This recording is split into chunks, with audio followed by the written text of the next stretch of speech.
ଦଣ୍ଡକାଳୀ ବ୍ରତ ଯେ ମହାପୁଣ୍ୟ 16 ଦଣ୍ଡ ବ୍ରତର ନିୟମ ତେଣୁ ଦଣ୍ଡ ନାଚ କରନ୍ତି ଜନ ଯେ ଆହାର ଦଣ୍ଡ ପ୍ରଥମ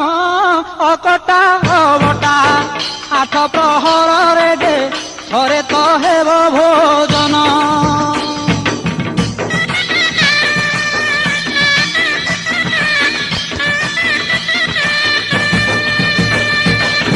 କୌଣସି ଶବଦ ଶୁଭିବ ନାହିଁ ନିଶବଦ ରାତି ଥିବ ଯେ ହୋଇ କେବଳ ଢୋଲ ଘଣ୍ଟ ବାଜୁଥିବ ଧାନ ଗୁଡ଼ି ଯେ ଅନ୍ୟାନ ବାଜିବ ଯେ ନୀରବେ ହେବ ଭୋଜନ ଅତି ନିଷ୍ଠାପର ଦଣ୍ଡ ବ୍ରତ ସାର ଯେ ସକଳ କାମନା ପୂର୍ଣ୍ଣ।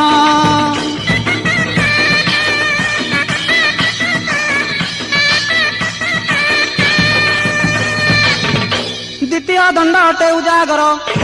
13 ରାତି କଟାଇବ କଷ୍ଟର ତୃତୀୟ ଦଣ୍ଡ ଗୃହ ତ୍ୟାଗୀ ହେବ